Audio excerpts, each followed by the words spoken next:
के साथ चीजें बदल रही हैं और बदलती चीजों ने जिंदगी को और आसान बना दिया है। अब देखिए, चुनाव के दौरान वोटिंग के लिए लोगों को पोलिंग बूथ पर जाना पड़ता है, लेकिन सोचिए पोलिंग बूथ ही आपके घर आ जाए तो कैसा होगा।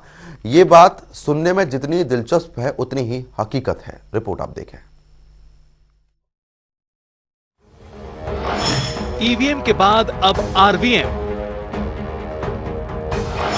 ये आरवीएम क्या है? मतदान होगा आसान। ईवीएम को लेकर राजनीतिक पार्टियों की आपत्ति तो आप सभी जानते ही हैं। चुनाव में जीतने वाले को छोड़कर गाहे बगाहे नेता ईवीएम पर सवाल उठा ही देते हैं। बहरहाल इन आपत्तियों के बीच एक बड़ा बदलाव होने जा रहा है, या यूं कहें कि मतदाताओं को लेकर एक बड़ा अपडेट सामने आया है। दरअसल अब दूर दराज बैठे लोग भी अपने पसंदीदा प्रत्याशी को वोट कर सकेंगे।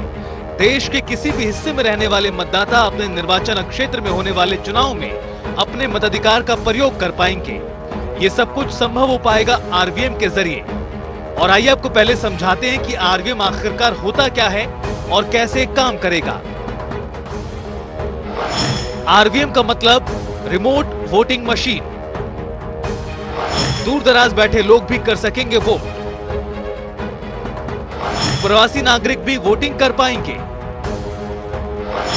चुनाव आयोग दे चुका है जानकारी।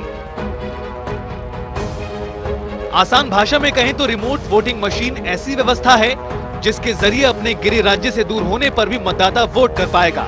उदाहरण के तौर पर दिल्ली में जन्मा कोई वोटर अगर काम की वजह से दूसरे राज्य में रह रहा है तो वो भी अपने मताधिकार का इस्तेमाल कर पाएगा।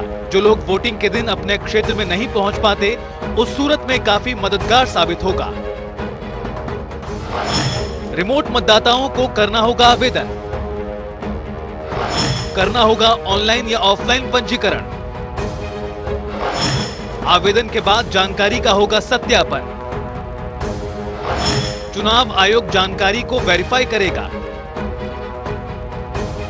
गौरतलब है कि 2019 के आम चुनावों में मतदान 67.4% था और आयोग 30 करोड़ से अधिक मतदाताओं द्वारा मताधिकार का प्रयोग नहीं करने से चिंतित है और यही कारण है कि आरवीएम को लाना पड़ रहा है।